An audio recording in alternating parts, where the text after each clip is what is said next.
There's something behind me. As a forensic scientist working in a department dedicated to the study of death, my job is definitely not for the faint-hearted. Every day I'm surrounded by dark and scary scenes, with the looming presence of death always hovering in the background. Despite the unnerving atmosphere, I actually find my job quite fascinating.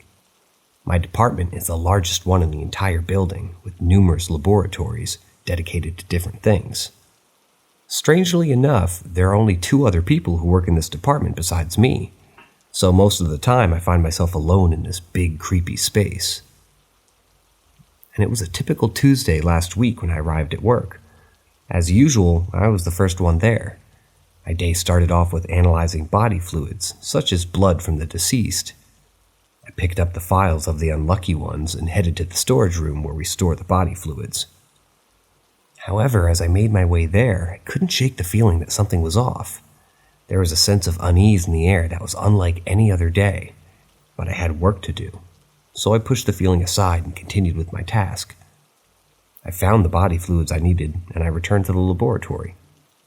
However, I soon realized that some older files from my boss, they were scattered all over the floor.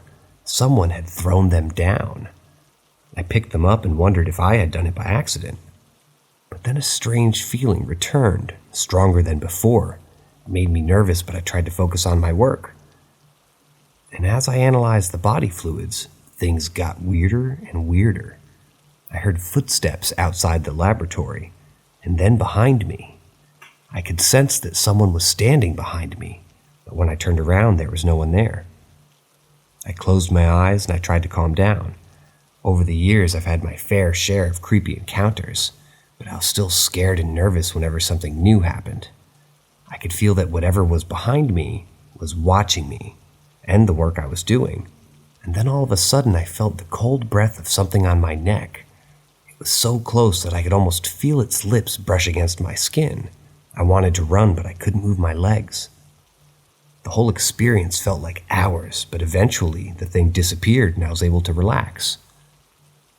When my colleagues finally showed up, I was relieved to have some company, but I couldn't bring myself to tell them about what had happened. I've had too many people in the past who've made fun of me and my experiences, so I pretended like nothing had even happened. In the following days, the thing never returned, and I hoped it would stay that way. As a scientist working in a forensic medicine facility, I'm no stranger to the darker side of life. But that experience reminded me that sometimes the things that go bump in the night are more than just our imagination.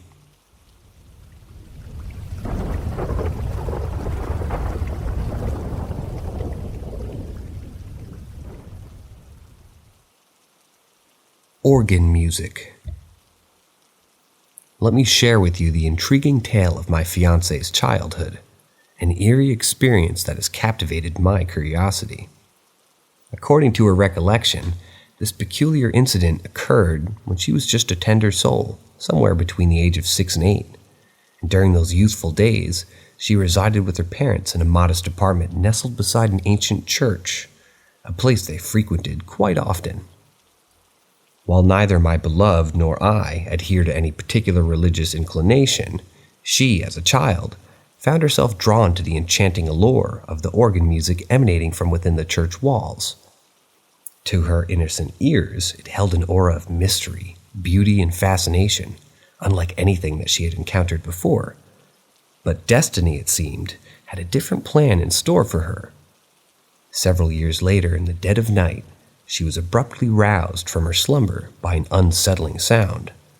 Organ music, once beloved, now transmuted into something profoundly disquieting. No longer did it possess the enchantment that had captured her heart, and instead, it exuded an unsettling aura, cloaked in an air of darkness and wrongness. However, what struck her as particularly unnerving was the proximity of the music. It sounded remarkably close, which defied all logical reasoning. For the organ music of the church had never been discernible from outside its hollowed walls. The experience instilled such terror within her fragile psyche that sleep became an elusive companion. Night after night, she would awaken to the chilling strains of the organ, their haunting melody echoing through the silent abyss, leaving her trembling and incapable of finding solace in slumber. This sinister symphony persisted for nearly 2 years, sporadically intruding upon her nights with no discernible pattern, as far as I could gather from her recollections. Such a bizarre encounter left an indelible mark upon her being. Even to this day, when we visit her parents and spend the night, she struggles to find respite, plagued by a succession of nightmares that torment her restless mind. Some may dismiss her torment as mere figments of her imagination, nightmares woven from threads of sleep paralysis, perhaps coupled with hallucinations that beckon her toward the realm of the uncanny. However, being someone who's encountered their fair share of inexplicable phenomenon, I've come to believe that the veracity of her account is true. A profound sense of conviction took hold of me, solidifying my belief that something truly extraordinary had befallen her, and it was around 2 years ago that this conviction was bolstered by an unexpected turn of events.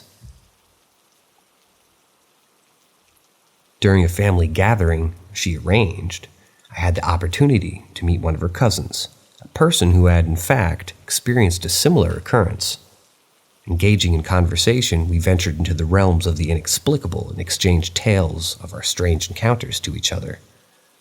To my astonishment, her cousin recounted an incident from years ago when she had stayed overnight at my fiancé's parental abode, providing babysitting services as her parents attended a theatrical performance.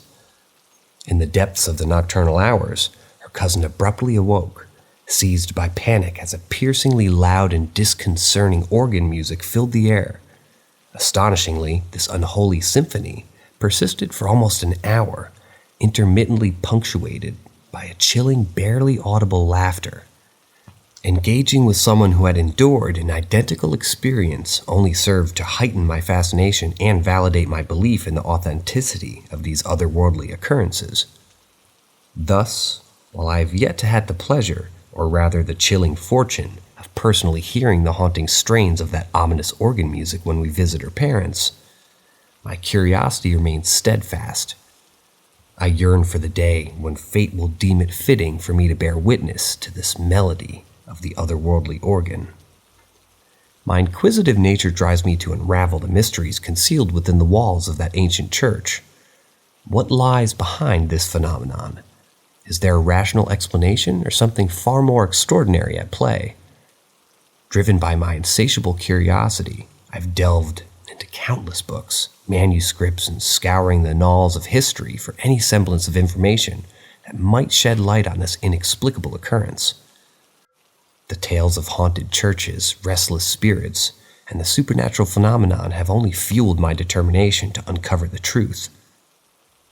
Could there be a hidden connection between the church's history and these spectral symphonies that continue to haunt my fiancé's nightmares? Legend has it that the church, with its weathered facade and time-worn pews, has stood for centuries, its history intertwined with tales of apparitions and unexplained events. Whispers of a tragic organist whose life was tragically cut short have reached my ears. Could it be that the spirit lingered within those hollowed walls, forever bound to the ethereal notes he once played? Or perhaps there's an even deeper, more ancient force at work, a presence that defies comprehension and manifests itself through the haunting strains of the organ itself. As I continue my tireless quest for answers, I've encountered amounts of paranormal investigators who have ventured into the realm of the supernatural, seeking to unravel the mysteries of the haunted locations.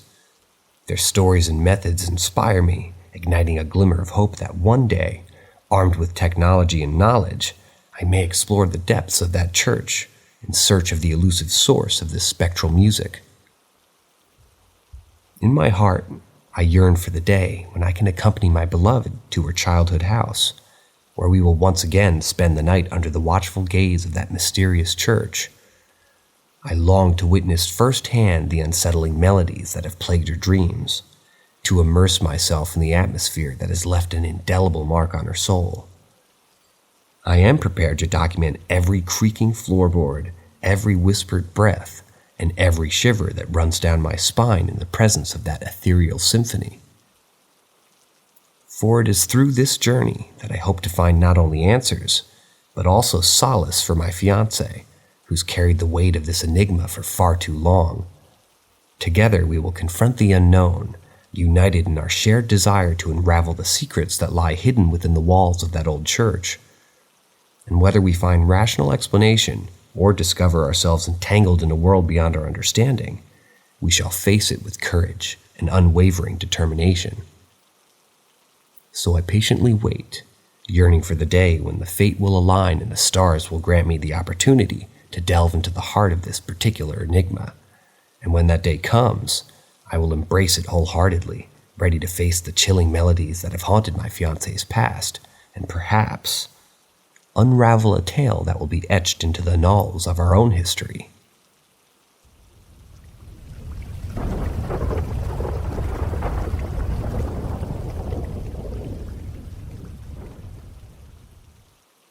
Quote-unquote Oscar.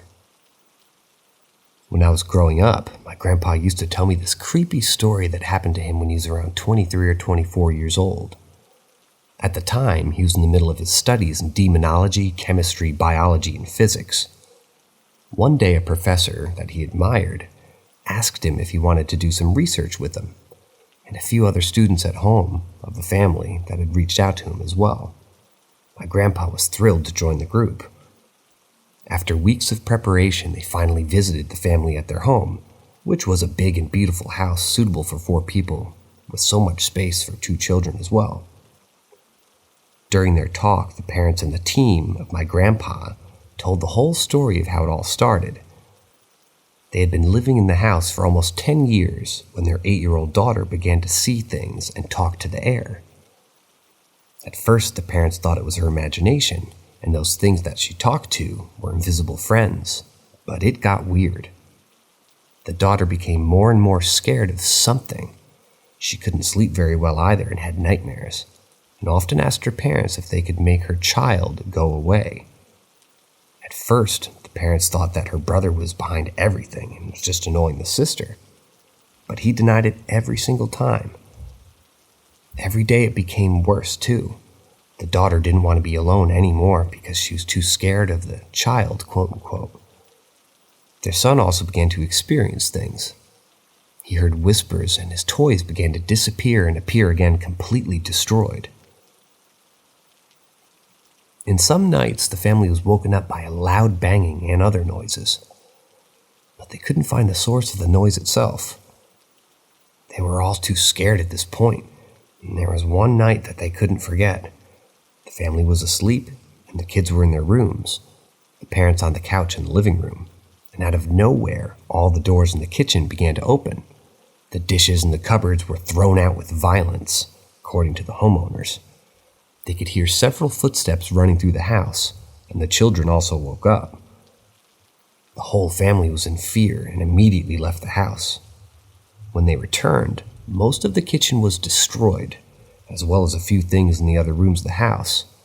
They couldn't find an explanation for the whole thing, but the daughter said that it was the fault of the quote-unquote child. They didn't really believe in ghosts, but they also didn't know what they should do next. Someday they came into contact with the professor of my grandpa and asked him for help. He took a few students with him and decided to take a closer look. They couldn't find anything weird at the beginning. It was just a normal-looking house with a normal family. The daughter didn't see anything, and also the son behaved normally. But soon, they noticed many spots in the house that seemed strange, cold, and dark. According to my grandpa, it was pretty weird. Such a nice and warm-looking house, and then such cold and threatening places within it. They stayed one day and one night without the family at the house and tried everything to lure something out. In the end, I decided to try the Ouija board.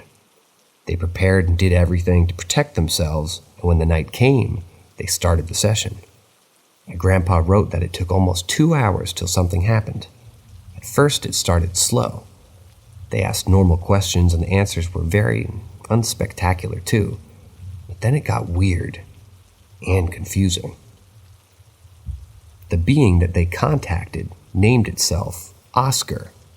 It said that it is a child, but after the professor asked how Oscar is, despite the insults and aggression from the being, the team continued to hold their ground and focus on ending the session safely. They used their knowledge of demonology and other supernatural subjects to try to banish the entity from the house. My grandpa wrote that they spent several hours more trying to rid the entire entity. They recited prayers and used holy water and even burned sage to clean the house. After what felt like an eternity, the activity in the house finally subsided. The team gathered their things and left the house, exhausted and shaken from the experience. They never returned to the house, and my grandpa's professor advised the family to move out as soon as possible. My grandpa wrote that the experience left a lasting impression on him. He became even more fascinated with the supernatural and continued his studies in demonology and other related fields. He often spoke about the experience to his family and friends, and it became part of his legacy. Years later, when my grandpa was in his 80s, I sat down with him to hear the story once again. He recounted the events with vivid detail, as if it had just happened yesterday. It was a surreal experience for me to hear the story from his perspective. I felt like I was there with him and the team in that house fighting off this malevolent entity.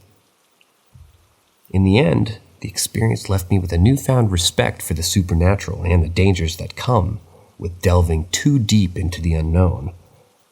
It was a reminder that there are still things in this world that we may never fully understand or be able to explain.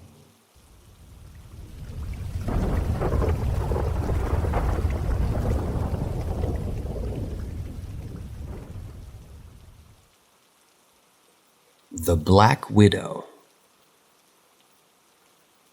I would like to share with you a captivating experience of my grandfather, a tale that's come to be known as the Black Widow. Although originally untitled, I've taken the liberty of adding a name that exudes a certain mystique, for it resonates with it the essence of this haunting account. While it may be deemed a short and unremarkable story by some, I believe that there are those of you among who are listening who might find the pure intrigue of this particular narrative. It was when my grandfather reached the age of 28 that this extraordinary encounter unfolded. During his travels through the vast expanse of the United States, the exact location eludes me, as his notes only allude to the western regions of the country. His purpose in journeying across the vast American landscape was to visit a close friend and colleague, a kindred spirit who shared his deep fascination with the occult and paranormal phenomena. While the precise nature of his friend's expertise remains unclear, it's evident that the common ground lay in the realms of science and esoteric. In anticipation of this meeting, my grandfather harbored an insatiable desire to discover the truth behind the ethereal apparition his friend had spoken of. A ghost, seemingly cloaked in darkness, known to manifest in the nocturnal realm of a local graveyard. The more my grandfather heard about this spectral figure, the stronger his fascination grew. His fertile imagination conjured notions of legendary entities such as the Woman in White, or even echoes of folkloric tales, including the enigmatic La Llorona. Please forgive any potential misspellings, or as the reader, any wrong readings of this, or pronunciations rather. As deciphering my grandfather's handwriting can be quite a challenge, the online sources have proven inconsistent. Upon his arrival, my grandfather wasted no time engaging in discussions with his friend regarding the elusive ghost. They delved into theories and possibilities, drawing upon their collective knowledge and shared passion. It wasn't long before that they had decided to embark on a nocturnal expedition to the graveyard, eager to witness firsthand the specter that had captured their imaginations.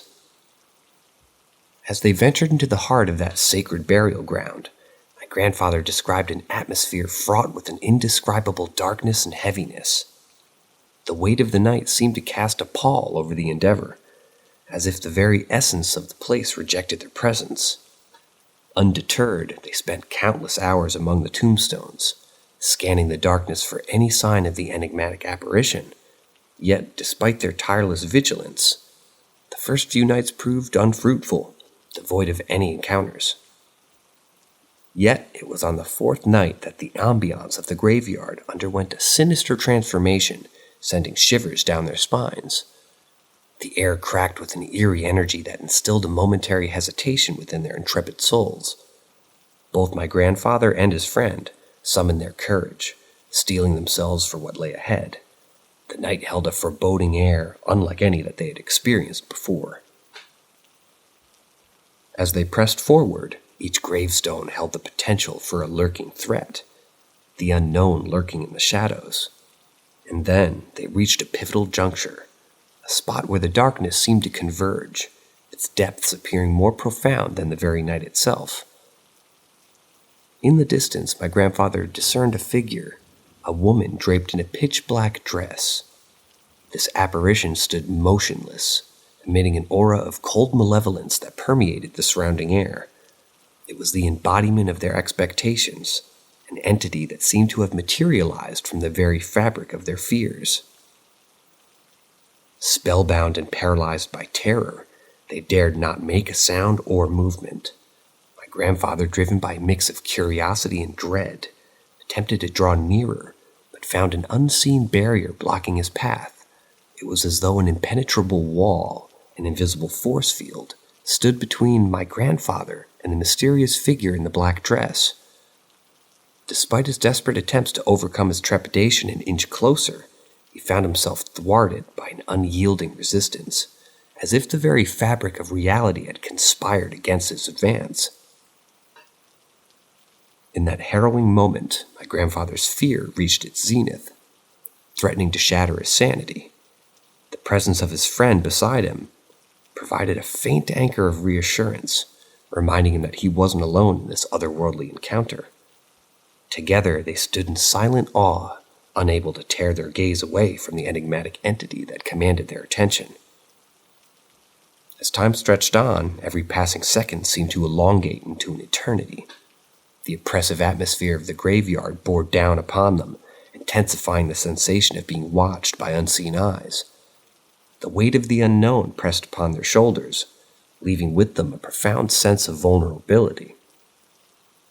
Eventually, though, they summoned the remnants of their courage and began to retreat cautiously, navigating the labyrinth pathways of the cemetery. Yet, even as they distanced themselves from the shadowy figure, the feeling of being observed persisted, as if an invisible audience followed their every move. Each step felt fraught with anticipation, the air thick with intangible presence that lingered, refusing to be forgotten. Upon finally exiting the confines of the graveyard, my grandfather and his friend exhaled a collective sigh of relief. The solace they found in the outside world, bathed in the pale moonlight, served as a reminder of the stark contrast between the realms that they had traversed. It was a respite from the otherworldly tension that had gripped their souls within the darkened realm of the cemetery. Undeterred by the spine-chilling encounter, my grandfather and his friend resolved to return to the graveyard in subsequent nights, propelled by an insatiable thirst for knowledge and an unyielding pursuit of the supernatural. Their scientific inclinations demanded further investigation, pushing them to test the boundaries of their courage and delve deeper into the enigma that had consumed their thoughts. Alas, their persistence proved in vain, for the apparition known as the Woman in Black ceased to materialize.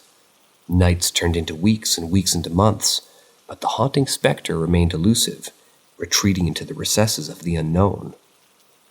The graveyard regained its tranquility, as if swallowing the secrets of its spectral visitor, leaving my grandfather and his friend with unanswered questions and a thirst for the understanding that would persist throughout their lives. Regrettably, my grandfather notes they don't really provide any insight into the specific details or the location of this haunted graveyard in the western part of the United States. But I implore anyone who may possess knowledge or information pertaining to such a site to come forth and share their wisdom. Together, let us unveil the enigma of the ghostly woman in the black dress, unearthing the truth that lied dormant in the annals of history. In conclusion, the tale of the Black Widow stands as a testament to the mysterious realms that intertwine with our own, offering glimpses into the enigmatic tapestry of the supernatural.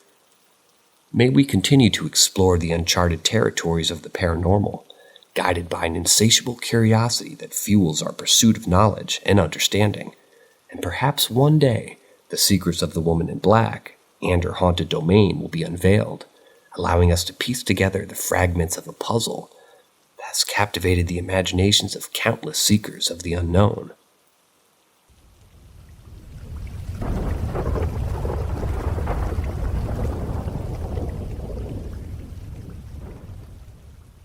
The Hellhound. As a member of my mother's family, I come from a special lineage of people who've always been fascinated by the occult, witchcraft, magic, and all things paranormal. My grandfather was a demonologist and a scientist who spent a lot of his life researching the otherworldly things and the occult. He wrote down many of his experiences too, and those notes are now mine. I keep them as a treasure, and I rarely show them to anyone. Even though I'm a scientist myself, with knowledge of chemistry and biology, I find some of my grandpa's notes difficult to decipher. There are many scientific theories about paranormal and occult stuff, as well as theology and alchemy. But I recently stumbled upon a few stories about my grandpa's experiences when he was a young man, and I thought it might be interesting to share them with you alongside my own personal stories. One of my grandpa's stories is called The Hellhound, and it happened when he was in his 30s. At the time, he was working in a laboratory, and he was considering quitting his job as a demonologist. He and his grandmother were planning to start a family, and he thought that living in a haunted house was exciting enough. He didn't want to be a famous demonologist like Ed Lorraine Warren. For him, it was just a nice hobby. But as you'll soon see, the hobby kept catching up with him. One night, a friend of my grandpa's called him, sounding scared and claiming that he felt threatened by something that he believed to be not from this world. My grandpa was interested and wanted to figure out what was going on. He visited his friend and stayed with him for several days. His friend told him that he had been feeling watched for a few weeks and that something was following him everywhere that he went. At night, it got worse, and this thing tried to get into his house. He couldn't sleep or eat, and he was close to not even leaving the house anymore. He had called the police many times, but they couldn't find anything, so he called my grandpa, who had some knowledge of this stuff and might be able to help him. My grandpa asked him how it all started, and his friend told him that one night he was walking home from his favorite pub, drunk and stumbling through the landscape. He heard a growling behind him, turned around but saw nothing. He kept walking, but after a while he heard the growling again, and it got worse every minute. He thought it was a dog that had run away from home, but the growling didn't sound normal. After a while he saw something big move in the darkness, and he started to get scared. He felt hot breath on his neck, panicked, and ran away. Since then, this thing had followed him. At first, my grandpa thought it was just the influence of alcohol, but he could see how scared his friend was, so he decided to check if there was really something weird going on. In the first 2 days and nights, nothing happened, but on the third night, something interesting occurred. I was sleeping when a loud noise woke me up. My friend was screaming and terrified. It sounded like growling and barking, but it was different from a normal dog. It was loud, unreal, demonic, and full of hatred, according to my grandpa. He could hear something moving around the house and then something heavy crash against the door.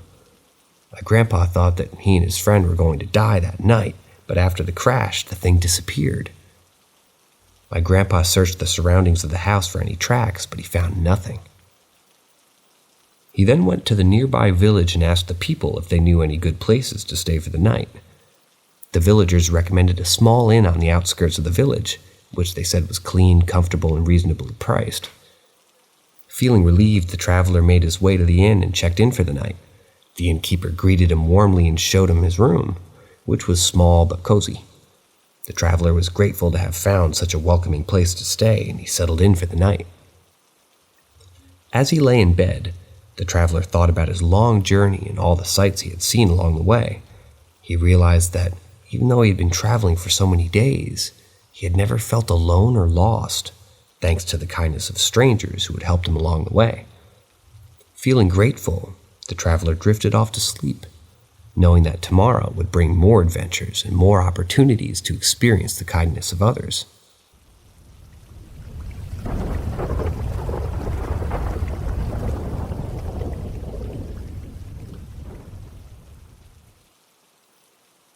The moment I was fearing for my life, the quote-unquote floating woman.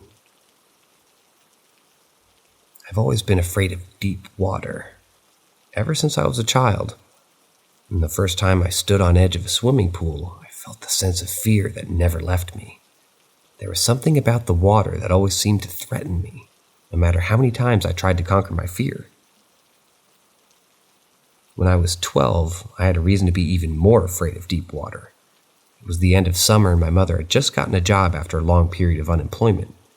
She wanted to take me on a trip, just the two of us, to get away from the paranormal and the occult stuff that my grandpa and aunt had introduced me to. She didn't like it and she thought it was best for me to take a break. So we decided to travel to a lake where we could swim. I was excited about the trip, even though I was still a bit afraid of the water. My mother had been through a lot, and it was the first time in years that she had time for just me. The day came and the sky was blue, and the sun was shining brightly. There were a few people in the lake, but we managed to find a spot where we could be alone. At first I was afraid, but then I started to swim and dive through the water. My mother was with me in the beginning, but then she left the water and enjoyed the sun. I began to dive deeper and lay down in the water, feeling weightless and free. It was an incredible feeling, and for the moment, I forgot all my fears.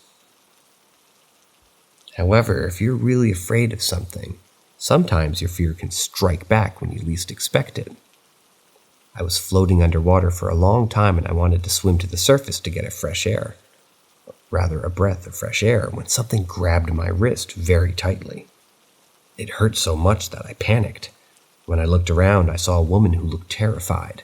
At first, I thought she was maybe one of the other people that were at the lake, but she didn't wear a bathing suit. She wore a white, dirty dress, and her hands and face were very bony. Her brown hair was floating underwater, and she didn't look like a living person. The woman showed me a grinning smile and tried to pull me close to her. I tried to escape from her, but the grip was too strong. I was fighting her, and I tried to get to the surface because I was running out of air quickly. I feared that I could drown. She didn't let me go, but I managed to reach the surface, and I screamed for help as loud as I could. My mother heard my screams and came to my rescue, pulling me out of the water. The woman let me go when my mom reached me, and she disappeared. I was shivering and very close to crying. My mom asked me what happened, but I lied to her because I didn't want her to be angry with my grandpa and aunt. I was afraid that we would move again, away from them, and that I'd never be able to see them ever again. I said that I had a cramp and I couldn't swim to shore, and my mom believed me. On my wrist, where the woman had grabbed me, was a bruise, a handprint. My mom didn't see it, but my grandpa noticed it when we were at the back of her house. I told her the truth about my encounter with the strange woman, and she was the only one who knew about it for a long time. She did some sort of prayers and spells on me to protect against all the evil and prevent the woman from following me. When I grew older, I did some research on the lake, hoping to find some explanation for my terrifying encounter. However, my search yielded no results. There were no records of anyone drowning or disappearing in that lake. It was as if my encounter with the strange woman had never even happened. Despite this, I couldn't shake off my fear of deep water. Whenever I found myself near a large body of water, my heart would race and my palms would sweat. I tried to overcome this fear several times by taking swimming lessons, but it never worked. The fear persisted, and it seemed to be getting worse with age. Years went by, and I grew into a successful and happy man. I had a great job and a loving girlfriend and a wonderful family. However, the fear of deep water still lingered, and it became a running joke amongst my friends and family. One day, my girlfriend surprised me with a trip to a secluded beach resort. I was excited about the trip, but I couldn't shake off the feeling of dread that came with the thought of being near deep water. My girlfriend noticed my unease and tried to reassure me that everything would be okay. When we arrived at the resort, my girlfriend signed us up for scuba diving lessons. I was hesitant at first, but I didn't want to disappoint her. I reluctantly agreed to go through with it. The day of the lesson arrived, and we suited up in our diving gear. As we descended into the water, my heart was pounding and my breath became labored. But as we descended further, something magical happened. The underwater world was unlike anything I'd ever seen. Schools of brightly colored fish swam by us, and the coral reefs were breathtaking. The fear that had once consumed me was replaced by a sense of wonder and amazement. For the first time in my life, I felt free from my fear of deep water. The experience was life-changing and it opened up a whole new world of possibilities for me. I went on to become a certified scuba diver, and I've traveled to some of the most beautiful underwater locations in the world. Looking back, I realized that my fear of deep water was just a manifestation of my fear of the unknown. I had let my imagination run wild, and it had taken over my rational mind. But once I faced my fear and experienced the beauty that lay beneath the surface, I was able to conquer it. Now, whenever I find myself near deep water, I'm filled with a sense of excitement and anticipation. I no longer see the water as a threat, but as an opportunity to explore and discover new things. And I owe it all to that fateful scuba diving lesson that changed my life forever.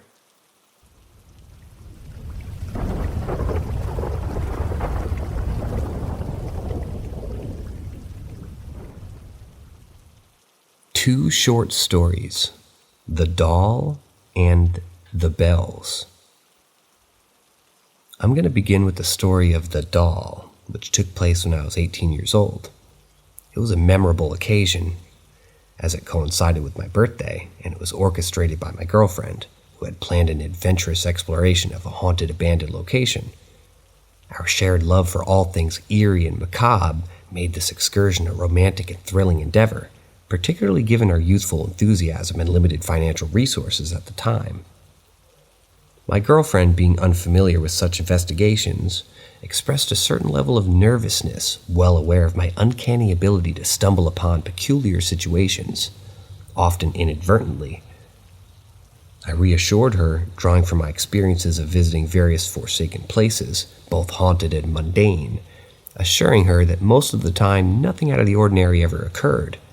But little did I know that this particular expedition would defy those expectations.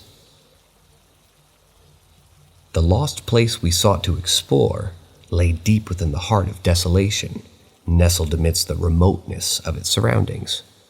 It was an ancient structure whose purpose had been long forgotten, its very essence shrouded in mystery. To this day, I remain unsure whether it had once served as a hospital or a school, for its dilapidated state offered no discernible clues. We arrived at our destination in the late afternoon, eagerly venturing into the decaying house. Initially, the site was unremarkable, a typical abandoned building, strewn about with debris and adorned with graffiti that bore witness to the passage of time.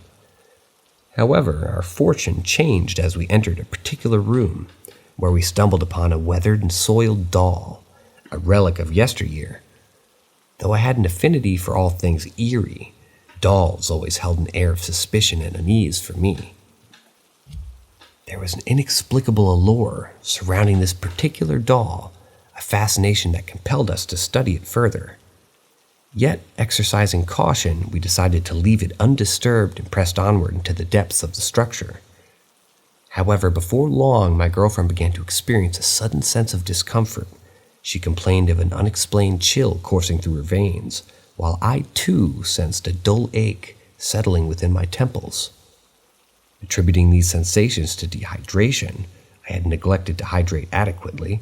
I dismissed them, offering my jacket to my girlfriend to ward off the uncharacteristic chill that had permeated the air.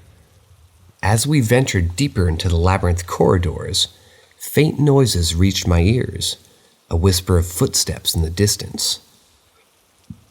My girlfriend remained oblivious to these eerie sounds, and to spare her additional anxiety, I chose not to disclose their presence. Instead, I led her to a different direction, hoping to distance ourselves from the disconcerting auditory phenomena. However, much to my bewilderment, the phantom footsteps persisted, as though shadowing our every move. At first, I attributed this phenomenon to the possibility of encountering another trespasser or even an animal, reluctant to ascribe every sound in an abandoned structure to the paranormal. To my surprise, the inexplicable steps neither approached nor receded, mirroring our own movements. Whenever we halted, so too did the enigmatic footfalls, resuming only when we resumed our journey. Gradually, a haunting melody of children's laughter began to punctuate the air, adding another layer of disquiet to our already perturbed state. With each passing moment, my headache intensified, my girlfriend's malaise deepened. Overwhelmed by the unsettling circumstances, she grew increasingly fearful of this spectral cacophony. In my experience, entities assuming the form of young children seldom evoke trust or inspire confidence. Combined with our escalating discomfort, we determined that it was time to depart. Hastily, we made our escape from the forsaken building, its chilling grip releasing us as we stepped into the open air. However, our relief was short-lived as the haunting echoes of children's laughter continued to resonate from within the depths of the structure.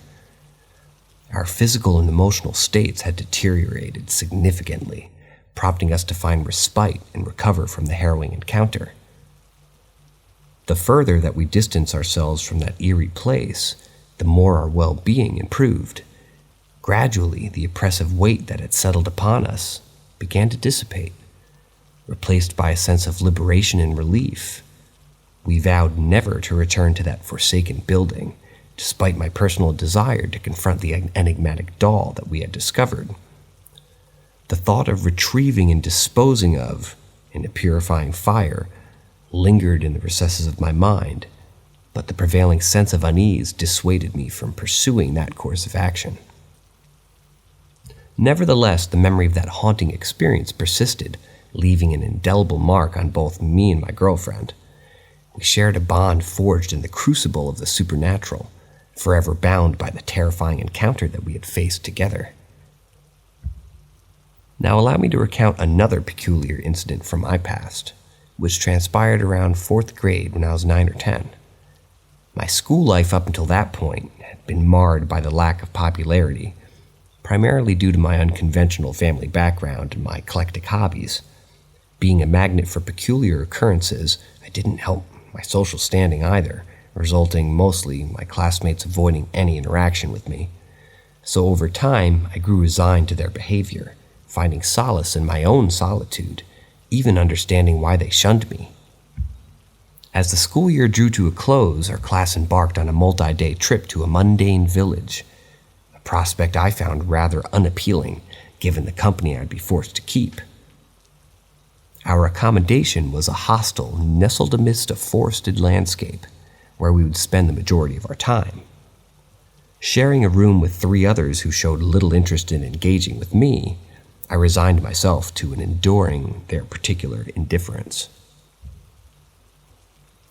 One day, a local guide accompanied us on a forest hike, regaling us with tales of the village's history.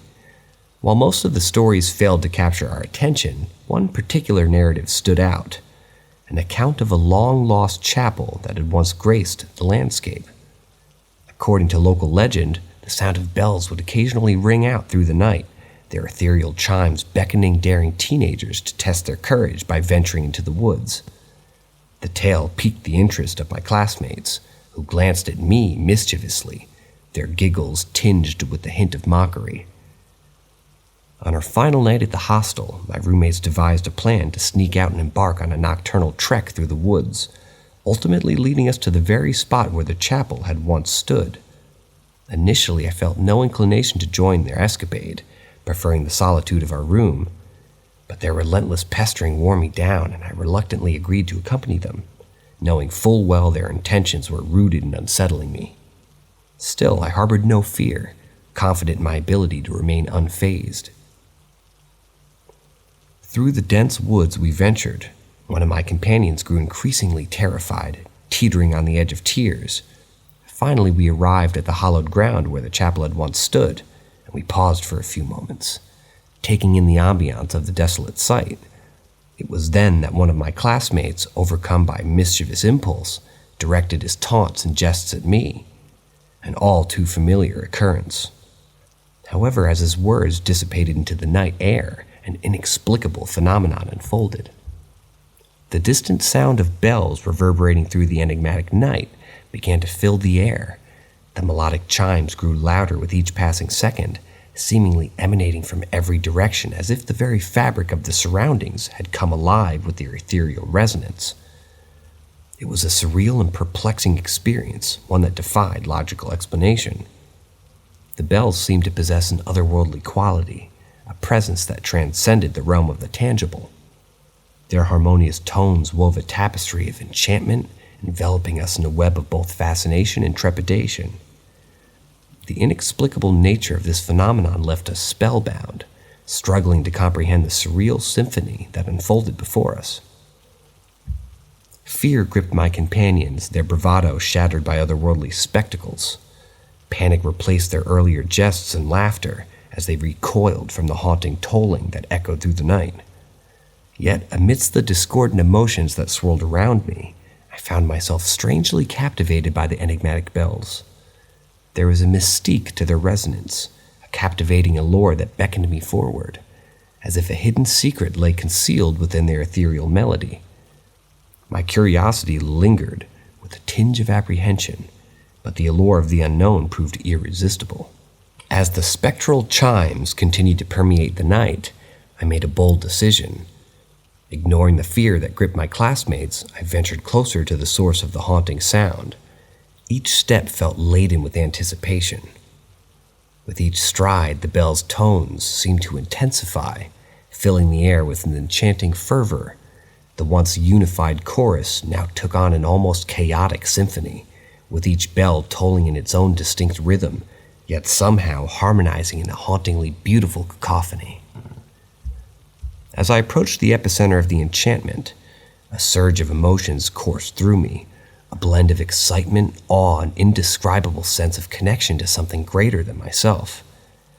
It was as though the very essence of the bells resonated within the depths of my being, transcending the boundaries of time and space. In that fleeting moment, I experienced a profound realization. The bells were not merely auditory illusions, but a glimpse into a realm beyond our comprehension. They carried echoes of forgotten stories, of lives long past, and of a spiritual presence that defied the boundaries of our mundane existence. But as quickly as the symphony of bells had captivated my senses, it began to fade, retreating into the mystical realms which they had emerged from. The enchantment dissipated, leaving only an echo of its ethereal touch lingering in the night air. Returning to my classmates who had been paralyzed by fear and uncertainty, I shared the tale of my inexplicable journey toward the beckoning bells. Their expressions shifted from terror to curiosity, tinged with a hint of newfound respect. Though they may have not fully comprehended the depth of my experience, they recognized something extraordinary had unfolded that night. From that moment onward, my classmates regarded me with a mixture of awe and cautious curiosity. The incident became a whispered legend among us, a reminder of the extraordinary and mysterious forces that permeate our world, often hidden beneath the veil of the ordinary. As time passed, the memory of the haunting bells faded, much like the echoes of a distant dream. Yet the impact of that experience remained, forever etched in my mind as a testament to the inexplicable wonders that lie beyond the boundaries of our perception. And so, these two distinct tales from my past, each woven with its own tapestry and mystery and intrigue, serve as a testament to the extraordinary nature of the world that we inhabit. They remind me that there's more to our existence than what meets the eye, that beneath the veneer of the mundane lies a vast realm of the unknown, brimming with enigmas and untold wonders.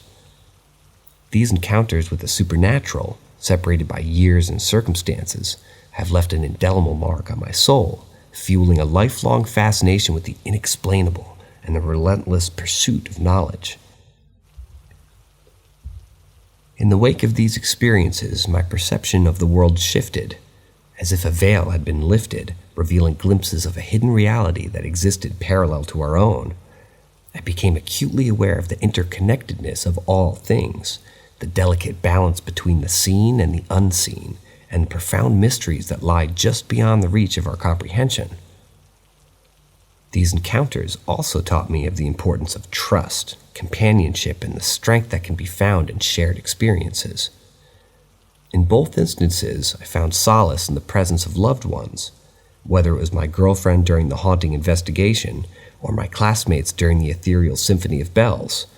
Together we faced the inexplicable, drawing courage from one another and forging bonds that transcended the boundaries of ordinary existence.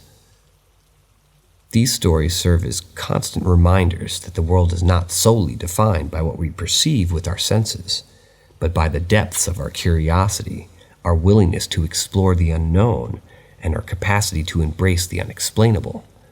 They ignite a sense of wonder within me, driving me to seek answers and unravel mysteries and delve deeper into the enigmatic tapestry of our reality. As I continue on my journey through life, I carry these experiences as a compass, guiding me toward the uncharted territories of knowledge and understanding. They fuel my passion for the extraordinary, propelling me to delve into the realms of science, philosophy, and the supernatural in an ongoing quest for enlightenment. The stories of the doll and the haunting bells have shaped not only my perception of the world, but also my identity as an explorer of the unknown.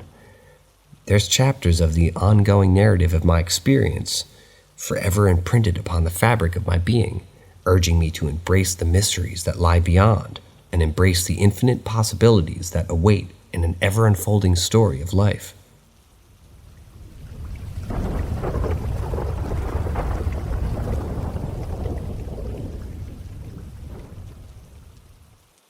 The Three Ghosts. As a child, I spent a significant amount of time living with my mom, grandma, and aunt because my father was a terrible person. My grandma and aunt were both interested in the occult and paranormal, and my grandma even married a demonologist named my grandpa. Unfortunately, I never had the chance to meet him as he passed away before I was born. My grandparents bought a house years ago that my grandpa stumbled upon during his research. Initially, they didn't plan on living there for long, but as my grandpa believed it would be helpful for his studies, they eventually became so comfortable that they decided to stay. My grandpa was a devoted researcher and discovered that there were 3 paranormal beings residing within the house. Over time, he managed to uncover some information about each one of them. Their names were Thomas, Maria, and Jonathan. Thomas was the most active of the 3 beings in the house. According to the locals, my grandpa asked, Thomas was once an owner of the building who died from an illness. He was described as a kind-hearted person who cared deeply about others, even strangers. He would help anyone in need and provide them with valuable advice to solve their problems. However, Thomas also had bad days when he would throw objects around the room. Even after his death, he continued this behavior, albeit not as extreme. He never appeared in human form, but I've seen shadows pass by or small movements that I believe were him. When he was in a bad mood, he would toss objects down, and one time he even managed to throw a glass from a cabinet in our kitchen, which made my grandma very angry. At first I was scared of Thomas, as I was just a child, and this whole situation was new to me. However, my grandma assured me that there is nothing to be afraid of, and if I saw any shadows or movements, I could greet him, which would make him happy. I tried it and my fear subsided. To this day, when I see any movements in the house, even if it's just the wind, I greet Thomas. It may sound strange, but sometimes the surroundings become filled with happiness after that. My aunt and I once tried to contact him through a Ouija board, but nothing happened. It seemed like he didn't want to communicate in any other way with us, and I guess we just had to respect that. Maria, on the other hand, is one of the entities that I'm afraid of, despite my grandma and aunt telling me that she's also harmless. She haunts the attic and only shows herself a few times. In all the years I lived with my grandma, I only noticed her 3 times in the form of footsteps and silent humming. I never went to the attic alone, and even today I still get goosebumps when I go up there. It's always cold. Sometimes there's a slight perfume smell that my girlfriend thinks smells like flowers. I don't know much about Maria, but my grandpa mentioned feeling a strong sense of sadness when he was in the attic. According to notes, she was the daughter of someone who owned the house in the late 1800s. I'm really curious about her story, but I doubt I'll ever find out. Finally, Jonathan is the most mysterious of all the ghosts. He only appeared during specific times when it was very cold outside, and fog blankets the landscape. During early morning hours, you can sometimes see him walking through the mist around the house. He has the appearance of an old man with a peaceful and kind attitude. When you encounter him, he won't talk to you or stop walking. He just looks at you with a kind smile, and you'll feel as though everything will be all right. I've never had any direct interaction with Jonathan, but my grandma and my aunt have seen him multiple times. They described him as a peaceful and comforting presence. My aunt even claims that she saw him once when she was feeling very sad, and that just seeing him made her feel much better. Over the years, I've become more and more interested in the paranormal, just like my grandma and my aunt. I've read many books on the topic, and I've even started to do some of my own research on the history of the house and its former residents. I found some old newspapers and documents at the local library that shed light on some people who lived here in the past. One day I stumbled upon an old diary in the attic, and to my surprise it belonged to Maria. In it, she wrote about her life in the 1800s and her family's struggles with financial problems and illness.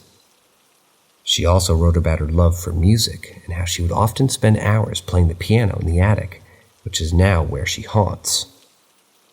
Reading her diary made me feel a deep connection to Maria and her story.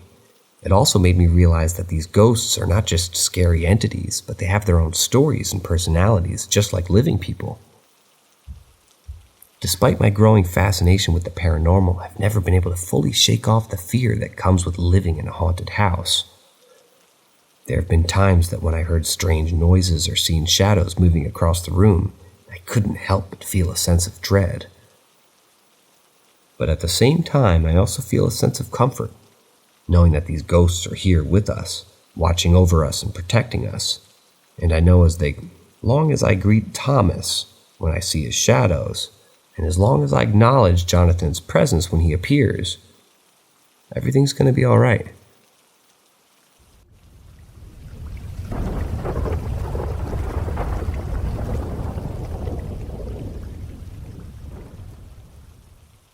Six years ago, I was just a 17-year-old kid who loved Halloween.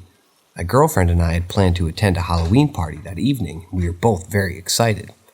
When we arrived at the party, we were greeted with the sight of people in costumes and spooky decorations and the sounds of laughter. As the party progressed and the night grew later, a few of us decided to try a Ouija session. Someone had brought a board to the party, and we all thought that it would be fun. I had tried a Ouija session once before with my aunt, but sadly nothing had happened. However, I was a bit drunk and I thought it would be exciting to try it again. My aunt would have been furious if she knew what we were doing. She always stressed the importance of having a clear mind while doing Ouija sessions and warned us about the dangers of doing it while under the influence of drugs or alcohol. But being drunk wasn't our only mistake. When you're doing a Ouija session, you need to be prepared. You should inform yourself and do it with a practiced person. Buy frankincense and candles and prepare questions, and do it with respect.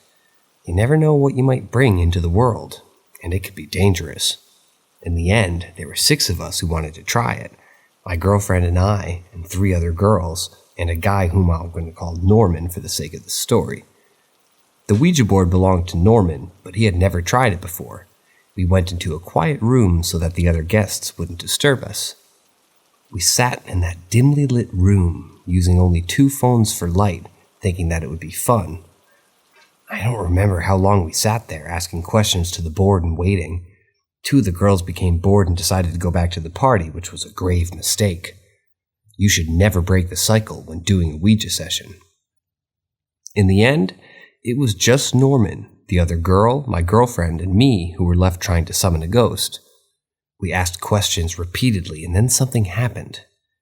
When Norman asked for the 100th time if someone was there, the planchette began to move, slowly. We had made contact with something. Norman asked who the presence was, and we got a name. Luca. Norman was thrilled that something was happening, and he continued talking to Luca, but soon, my girlfriend and the other girl, noticed that something was off. The atmosphere of the room had changed and it felt bad. Then my girlfriend's phone, which was new, just broke. At this point, I started to feel uneasy. My grandpa was a demonologist, and he had done research on paranormal and occult things like ghosts, demons, and other entities to learn more about them. In his notes, he had mentioned that evil entities like demons often like to disguise themselves as little children because they seemed harmless. And that was exactly what Lucas seemed like, a harmless and friendly little child. Norman was still having a great time talking to Luca, but we began to realize that something wasn't right. When the planchette started moving to random numbers or letters, it didn't make any sense. Additionally, a sickly sweet smell filled the room. It was disgusting and not pleasant at all. I remembered when my aunt had told me about Ouija sessions and the answers you can receive. When the answers to your questions don't make any sense, you should stop immediately because the entity you called might be mocking you. It could be dangerous to continue. Finally, I couldn't shake off the strange feeling that lingered with me after that Ouija session. I knew that dabbling in the occult could be dangerous, but I never expected to encounter something like that. After that experience, I started to research more about the paranormal and the dangers of Ouija boards. I read countless stories of people who had similar experiences and how their lives were affected after contacting malevolent entities. I also talked to my grandpa about the session, and he confirmed my suspicions. He warned me about the dangers of playing with the unknown and how one should basically always be careful when dealing with such things. From that day on, I made a promise to myself to never engage in anything like that again. The consequences of playing with the supernatural are too great to risk. As for Norman, I lost touch with him after that night. But I did hear from mutual friends that he had a hard time after the Ouija session and struggled with nightmares and paranoia. It was a stark reminder of the dangers of dabbling in such things that one doesn't fully understand. Looking back on that Halloween night, I realized that it was a pivotal moment in my life. It made me more aware of the dangers of the unknown and the importance of respecting the boundary between our world and the supernatural. In conclusion, the Ouija session may have been fun and exciting for some, but for me, it was a wake-up call to the dangers of playing with the unknown. I learned that we should always be cautious and respectful when it comes to the paranormal, and never underestimate its power.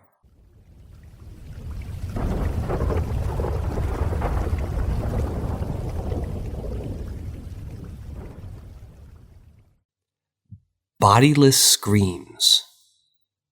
This experience holds a significant place in my memories, etched into my consciousness as a testament to the mysteries that surround us.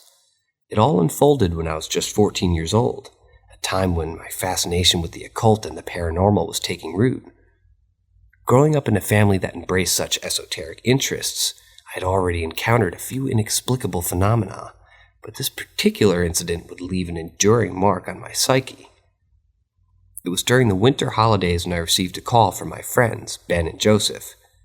These two adventurous souls had stumbled upon an abandoned, supposedly haunted building that piqued their curiosity. Intrigued by the prospect of exploring the unknown, they extended an invitation to me to join them on this enigmatic journey. Knowing my penchant for all things paranormal, they thought I would be the perfect addition to their daring expedition. However, my excitement was met with apprehension from my mother and grandmother, both of whom possessed knowledge about occultism and witchcraft. They expressed their concerns, warning me of potential dangers that lay in seeking out paranormal encounters in unfamiliar places. Yet, my unwavering determination and respect for the supernatural convinced them to relent, understanding that I approached such matters with caution and reverence. Thus, the day arrived when the three of us embarked on a quest to the abandoned building. Our journey necessitated a lengthy train ride to a small city where Ben had relatives, and we were graciously hosted by them for the next few days. During the trip, we engaged in animated discussions about the mysterious edifice. Ben regaled us with tales of its past, revealing that it had once belonged to a doctor who had an office within its decaying walls. Stories abounded, suggesting that the building harbored countless ghostly apparitions, former patients of the doctor, and that it had become a place where people would inexplicably vanish. There were rumors of spectral figures glimpsed behind the windows, accompanied by spine-chilling screams emanating from its depths, particularly on dark and foreboding nights. While I maintained a belief in ghosts, I remained skeptical of such tales, recognizing that the passage of time could embellish legends and heighten the supernatural allure of old structures. Nevertheless, I respected the potential dangers and consequences of provoking unseen forces. Joseph, on the other hand, held a more skeptical viewpoint, dismissing these stories as mere adventure or fodder. His incredulity, however, was never accompanied by ridicule or disbelief toward those who had experienced peculiar phenomena. It was this balanced skepticism within our group that fostered an environment of healthy exploration and mutual understanding. Eventually, we arrived at our destination in the afternoon, weary from our travels. Sensing the ominous ambiance that hung in the air, we decided to postpone our venture into the eerie dwelling until the following day. As we stood before the decrepit structure, a wave of unease washed over us, heightening our senses and reinforcing the notion that we were about to embark on a perilous endeavor. Joseph appeared relatively unfazed, while Ben, already prone to fearfulness, exhibited signs of trepidation. As a supportive friend, I reassured him that we were in this together and encouraged him to embrace his courage. From childhood, I carried with me an experience involving a malevolent entity, an encounter that had left me profoundly aware of the unseen forces that intertwine with our world. My grandmother, well versed in matters of the occult, had provided me with a talisman, a protective amulet that had served me well. To ease Ben's mounting anxiety, I entrusted him with this precious talisman, hoping that it would basically lend him some solace and serve as a shield against any malevolent energies that we might encounter within the dilapidated walls. Finally, the day of exploration had arrived, and we mustered our courage to enter the foreboding realm of the abandoned building. With cautious steps, we crossed the threshold into desolate interiors. The sight before us was hauntingly vacant, filled only with debris, remnants of broken furniture, and graffiti adorning the dilapidated walls. However, the most striking aspect was the overwhelming stench that permeated the air, a putrid odor that seemed to defy explanation. Undeterred by the grim atmosphere, we embarked on our quest to unravel the mysteries concealed within these decaying corridors. Room by room, we meticulously scoured the premises, our senses attuned to any sign of the supernatural. Time passed, and for the most part, our endeavor yielded little more than silence and a palpable sense of abandonment. Just as we contemplated concluding our exploration, a disconcerting sound echoed through the desolate halls, a distant chorus of screams. At first faint, the anguished cries grew progressively louder, piercing the veil of silence that had enveloped the building. These distressing cries, unmistakably female and laced with unimaginable pain, sent shivers down our spines. Joseph, ever the rational skeptic, initially suggested that the screams might have originated from outside the building. However, as the haunting chorus intensified, it became undeniably clear that the source lay within the depths of the structure, emanating from one of the rooms downstairs. Ben, already on edge, was pushed to the brink of panic, his fears threatening to overpower him. In that moment, we rallied around our frightened companion, offering words of reassurance and reminding him that we were united. As we descended the creaking staircase, the deafening screams echoed through the corridors, seeming to beg for help. Amidst the cacophony of torment, faint whispers reached my ears, imploring assistance from the unseen presence. The atmosphere grew suffocatingly oppressive, and a new unsettling aroma invaded our senses, a mixture of decay and something indefinably sinister. With urgency, we hurried to make our way outside, our hearts pounding. Ben, overwhelmed by the sheer intensity of the encounter, succumbed to nausea, retching in distress, and throwing up. It was a testament to the profound impact that these otherworldly screams had on our fragile minds. In our distressed state, a concerned resident from the nearby vicinity approached us, his voice laced with anger and confusion, demanding an explanation for the disturbance that we had caused. In a rush, we recounted our harrowing experience, vehemently asserting our innocence and emphasizing that the cacophony of screams was beyond our control. Initially skeptical of our claims, the resident reluctantly agreed to investigate alongside us, driven by curiosity and perhaps a hint of skepticism. Joseph and I trailed closely behind him as we re-entered the forsaken building, leaving Ben behind, his fragile state necessitating respite from the horrors.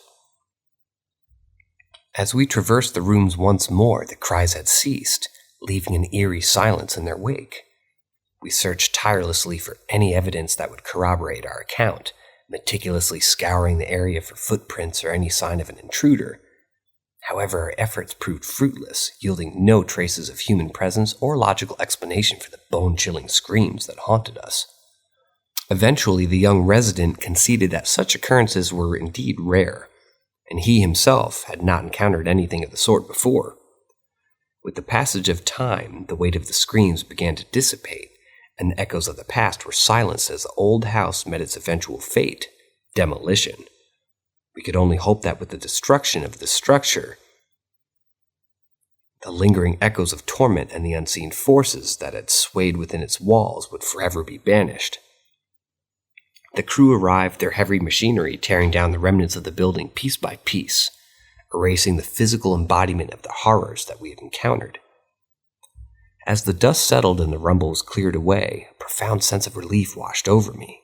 It was as if a weight had been lifted and I could finally breathe, knowing that the source of the inexplicable screams and dark energy that plagued us was no more.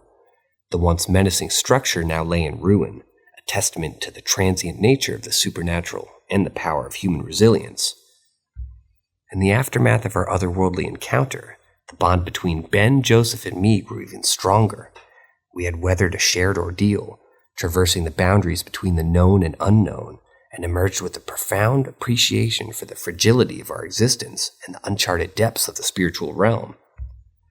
As time passed, the haunted building became a distant memory, buried beneath the layers of new experiences and the passage into adulthood. Nevertheless, the lessons learned during that fateful exploration would forever shape my perspective on the occult. I retained a deep respect for the mysteries that lie beyond our comprehension, aware of the delicate balance between curiosity and caution when delving into the supernatural. Now, as I recount this tale in the first person, I'm reminded of the intricate tapestry of human experiences and the vastness of the universe we inhabit. The inexplicable, the enigmatic, and the ethereal will always captivate our imagination and beckon us to explore the boundaries of what we perceive as reality. As I move forward in life, I carry with me the indelible mark left by that encounter, forever attuned to the whispers of the supernatural, and forever curious about the forces that surround us.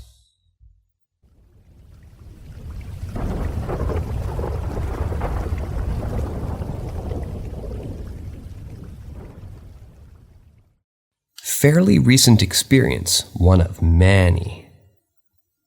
Throughout my life, I've experienced a multitude of frightening things.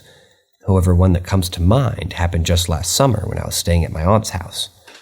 It was right before lockdowns were put into place due to the pandemic, and one day my aunt's cook, who lived on the second floor of their house, told us that a young boy around 7 years old had been coming to his door at night, watching him sleep. The boy had a dusky complexion and wore beads around his neck. Initially, we assumed that the cook was just making excuses to leave his job, or perhaps maybe he was drinking. But he complained about the boy's visits, saying that they were happening every night and he couldn't sleep. I've always been known among my relatives for seeing things, quote-unquote, since I was a child. And as I stayed in my aunt's house, I began to feel a strange presence that made me terrified to sleep. On the fourth day of my visit, I was taking a bath in the bathroom, which was located in the dressing room outside of the bedroom. I had double-bolted the dressing room door for added security since it wasn't my usual bathroom. While I was in the bathroom, I clearly heard the double bolts of the dressing room door being unlocked, one click and then another. I assumed that my uncle had come home early from work in the afternoon, which seems strange in hindsight. My first concern was that my clothes were in the dressing room while I was bathing in the bathroom. I then heard a pair of heavy men's shoes on the floor, and I saw a black silhouette that looked like black pants through the stained glass of the bathroom door. The silhouette approached the cupboard, and I heard the creaking of the cupboard door opening loudly. I was inside waiting for him to get out so I could get my clothes from the dressing room and get dressed. 1 minute passed and then another. I began to wonder what was taking him so long. so I peeped through the stained glass to see what was happening. There was no sound of him going about his business, and when I opened the bathroom door, I realized that there was no one in the dressing room. He must have gone out, I thought.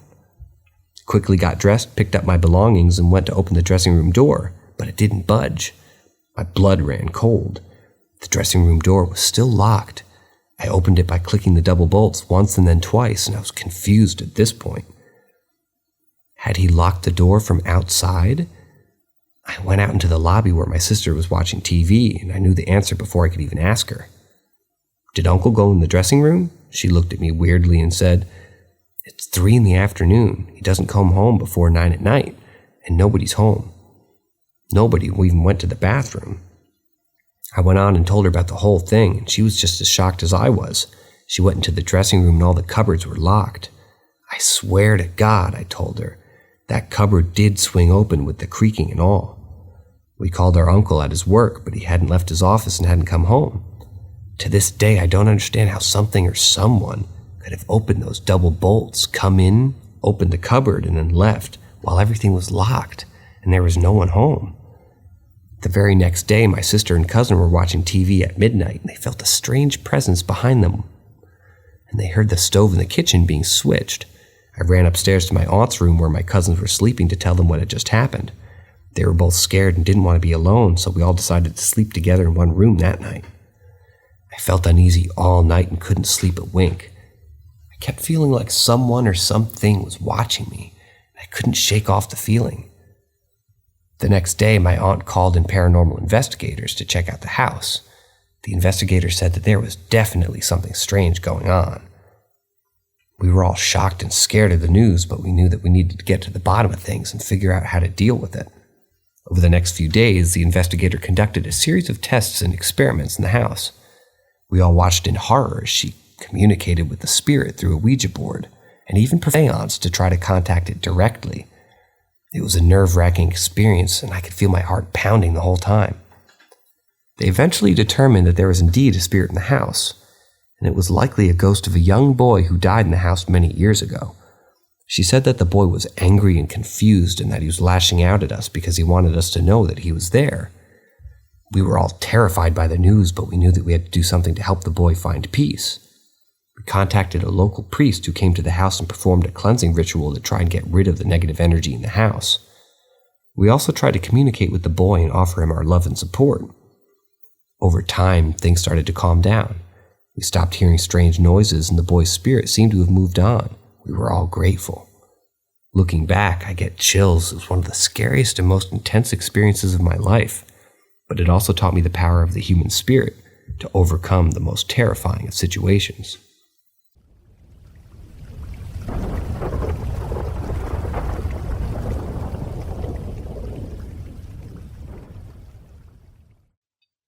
My grandma's house was haunted. When I was just 8 years old, my parents divorced, and my older brother and I moved in with my mom and stepdad. We only got to see our dad on weekends, and it was a couple of weeks during the summer breaks.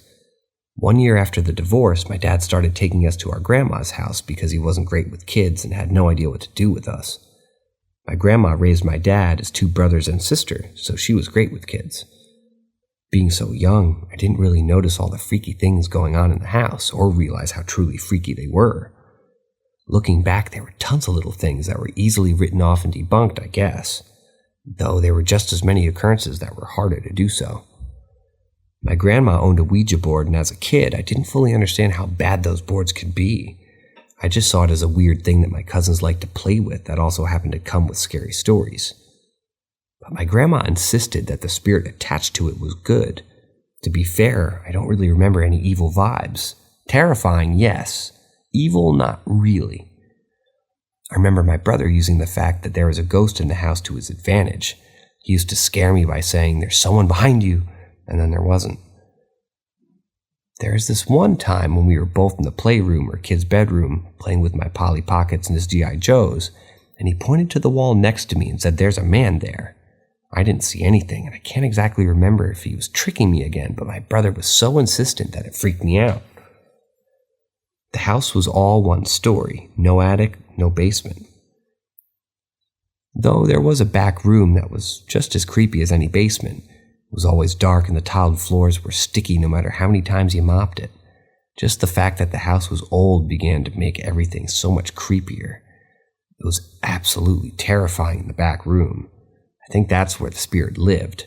Plus, I was scared of the dark. To make things even worse, in one of the 2 rooms back there, my grandma kept her dolls on shelves. It was an old bedroom or something that no one used. Just 2 walls lined with dolls of all sorts. Clowns, porcelain, collectors, you name it. The collection even stretched out into the other corner of the back room. There was also an organ in the back room, one more modern, I think. It had switches and stuff to modify the sound. Kind of like an older-fashioned keyboard piano. Anyway, there were so many times that we've been sitting in the living room or just watching TV when a key or 2 of the organ would go off. No cats, only chihuahuas that only jumped onto the couch. It was always so random but still spooky. As I write this, I'm home alone and it's windy as hell. Children are outside yelling, not spooky at all. The thing is, we had one of those keyboard pianos in the front bedroom, but it never went off, unless it was a cousin or nephew or my brother playing tricks. I was also terrified of that front bedroom too. It was just some silly little unexplainable thing. I was leaving the room and out of the corner of my eye I saw a flash of blue. I turned around and saw a flat blue blob thing on the floor under the bed. Couldn't shake off the image of the blue blob from my mind. It haunted me every time I entered the front bedroom. I tried to convince myself that it was just my imagination, but deep down I knew that it was real. I started to notice more and more strange things happening in the house. Doors would open and close on their own, and I could hear footsteps in the hallway when no one was there. Sometimes I'd wake up in the middle of the night to find my blanket pulled down to my feet, even though I knew I'd tucked it in tightly. One night I woke up to a tapping sound on the window. I looked outside, but it was pitch black and I couldn't see anything. The tapping continued, growing louder and more insistent. My heart was pounding in my chest as I slowly got up and walked toward the window. As I drew closer, I could make out a faint silhouette of a person outside, tapping on the glass with their long, bony fingers. I screamed and ran to my grandma's room, waking her up in the process. She tried to calm me down, telling me that it was a tree branch tapping against the window, but I knew what I had seen, and I couldn't shake off the feeling that there was something watching me. The incidents kept piling up, and my fear of the house grew with each passing day. I stopped wanting to go to my grandma's house altogether, but my dad insisted on taking us there every other weekend. I dreaded those weekends and would often fake illness to avoid going. It wasn't until years later, when I was in college, that I found out the truth about the house. My grandma had passed away, and my dad was going through her belongings when he came across a journal hidden in a drawer. In it, my grandma had written about the strange occurrences in the house and her attempts to contact the spirit through the Ouija board. According to her journal, the spirit that my grandma had believed to be benevolent was anything but. It had been manipulating and tormenting her for years, and she had been too afraid to tell anybody about it. She had even gone so far as to invite a priest to bless the house, but the spirit had only grown more violent in response. Reading my grandma's journal was chilling, and it confirmed everything I'd suspected about the house. I felt a sense of relief knowing that I wasn't just imagining things, but at the same time, it made me realize how much my grandma had suffered in silence. Looking back, I can't help but wonder if my grandma's spirit is still trapped in that house, and if it's still tormenting anyone who enters it.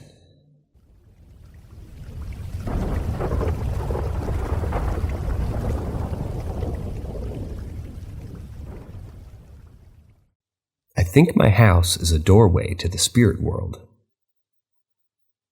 When I was 5 or 6, I experienced the loss of my paternal grandfather, lovingly called Poppy, who passed away peacefully in his sleep within the very house that he had helped build with my dad. It wasn't a dramatic or shocking event, just a natural course of life. However, that night, something peculiar happened. My sister claimed that she saw a translucent figure of our dear Poppy staring at her while she slept. Although I didn't recall this incident, it could have been the case of sleep paralysis or a vivid dream or even a child's imaginative tale. Unfortunately, my grandfather's passing left us with a significant amount of debt, forcing us to relocate back to the family home to make ends meet. Little did we know this decision would expose us to a series of unusual occurrences that many others have encountered in their own haunting dwellings. Footsteps echoing through empty halls and lights flickering on and off and doors swinging open. and even disembodied voices whispering in the air became a regular part of our lives. Some of my friends from grade school were hesitant to sleep over at our house because they believed it to be haunted. I couldn't blame them considering the nightmares and anxiety that plagued my own childhood. In fact, my mother recently shared a chilling tale with me. Apparently, when I was much younger, I had a nightmarish encounter with a white creature, its face hauntingly pale, standing at the foot of my bed. Although I had no recollection of this incident, my mother's vivid memory of my terror and detailed description convinced me of its validity, even if it couldn't be fully explained. As the years went by, my father and I would occasionally catch glimpses of a shadowy figure prowling outside our property. We came to refer to this enigmatic entity as the Shadow Man. Initially, we dismissed these sightings as mere tricks of the eye, rationalizing that we had never observed him simultaneously. It seemed the figure only appeared when we were alone, as if intentionally evading multiple witnesses. Let's fast forward to my early 20s when I returned to my family house after completing my college. At the time, I was dating my ex, and he often spent nights with me. However, his presence seemed to awaken the malevolence that lurked within our home. Pillows were inexplicably ripped from under his head in the middle of the night, blankets were violently thrown off, and his personal belongings were knocked off countertops with no logical explanation. We both witnessed covers being forcefully flung aside and his possessions being maliciously displaced. One fateful night, while my ex and I were relaxing in the hot tub on the patio, enjoying the view of our backyard, we were suddenly confronted by the Shadow Man, walking boldly through our property. Fight or flight instinct overcame, and we swiftly vacated, fleeing from the palpable sense of danger that filled the air. But the disturbances didn't end there. On another occasion, as we gathered around the fire pit in the backyard, my ex pointed out a ghostly white face peeking about above the shrubbery. It was as if the head of some ethereal being was attempting to survey our activities, only to retreat back into the shadows when noticed. We had seen enough and decided it was best not to stick around and uncover the identity of this mysterious apparition. Hastily, we locked up the house for the night, seeking solace within the perceived safety of locked doors. Now let's jump ahead to the quarantine period. My best friend and I found ourselves cooped up in the family house together due to the pandemic. Tired of endless video games, we decided to watch a scary movie to pass time. We settled on a film called Anthem, or something similar. I wasn't quite sure of the spelling. It was described as a horror version of Dante's Inferno. As the credits rolled and the movie came to its eerie conclusion, a sense of unease washed over me. Unable to resist my curiosity, I peered through the crack between the doorframe and the door itself. To my horror, I saw dark figures shrouded in shadows staring back at us. My best friend sitting beside me noticed it too. Fear gripped us tightly as the very essence of our beings was being drained away. I often liken the sensation what I imagine being kissed by a Dementor from the Harry Potter series would feel like. It's the closest comparison I can really draw. The encounter was deeply unsettling for my friend, to the point that she refuses to discuss it till this day, still haunted by the vivid terror it invoked within her. I should note that this entity appeared even darker and more malevolent than the Shadow Man we had previously encountered. Now at the age of 23, I find myself living alone in the family house. My best friends moved out, and I bear the weight of these experiences on my shoulders alone. She had mentioned feeling a persistently negative and depressed vibe in the house, a sentiment echoed by others who had spent extended periods of time there. Intrigued and seeking answers, I confided in my mother about the strange happenings that have plagued her home. To my surprise, my mother revealed a startling secret. In every bedroom, discreetly tucked away, she had placed an open Bible bookmarked to protection prayers. This revelation sent chills down my spine, adding another layer of the mystery to the already perplexing situation. It was as if my mother had long been aware of the potential supernatural nature of our house and had taken precautions to shield us from unseen forces.